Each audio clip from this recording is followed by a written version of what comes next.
2023లో release అయ్యి ప్రేమిస్తాను. ఆయన చూడ్డానికి చాలా సైలెంట్గా ఉన్నారు కానీ పాట పాడితే సెన్సేషన్ అంతే.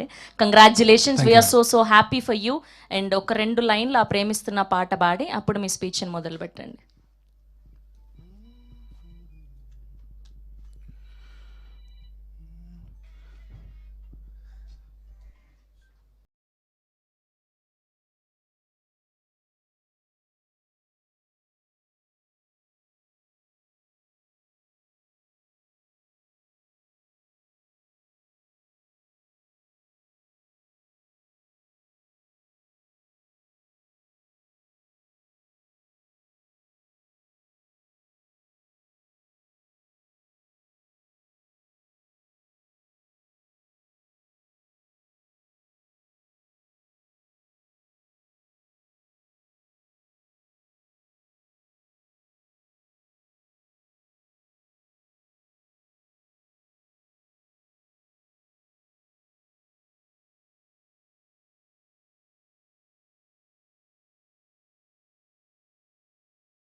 అందరికీ నమస్కారం.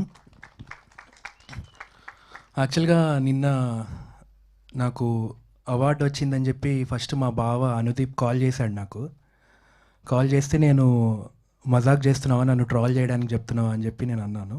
బికాజ్ ఎందుకంటే ఒక పాయింట్ ఆఫ్ టైంలో నేను లైక్ ఏది వర్కౌట్ అవ్వట్లేదు, ప్లేబ్యాక్ సింగింగ్ లైక్ పాడిన పాటలన్నీ రీప్లేస్ అయిపోతున్నాయి. అండ్ చాలామంది నాకు చెప్పిన మాట ఏంటి అంటే, అరే నువ్వు బాగా పాడుతున్నావు కానీ నీకు టైం రావట్లేదు, ఇంకా టైం రాలేదు అని చెప్పి. సో అలాంటప్పుడు అట్లాంటి టైంలో యాక్చువల్గా లైక్ విజయ్ బుల్గని నన్న అండ్ సాయి రాజేష్ గారు ప్రేమిస్తున్న అన్న పాట నాకు ఇచ్చారు. ఇచ్చినప్పుడు నాకు ఒకటే అనిపించింది అనమాట, లైక్ ఈ సాంగ్ నాకు డూ ఆర్ డై సిట్యుయేషన్ లాంటి సాంగ్ అని చెప్పి. And what ever it is like నా 100% బెస్ట్ ఇచ్చి పాడదాం అనుకున్నాను. అండ్ లైక్ ఇవాళ లైక్ నేషనల్ అవార్డు వచ్చిందంటే నాకు దీనికి మెయిన్ కారణం ఏంటి అంటే లైక్ ఎస్పీబీ సార్ నన్ను ప్రపంచం మొత్తం నమ్మక ముందు నన్ను చిన్నప్పటి నుంచి నన్ను నమ్మి నేను ప్రతిసారి డిప్రెస్ అయినప్పుడు అరే ఏం కాదురా, ఓపిక పట్టాలి, ఓపిక ఓపిక ఓపిక అని చెప్పి. అంటే లైక్ ఓపిక పట్టడం అని మాట్లాడడం చాలా సింపుల్, బట్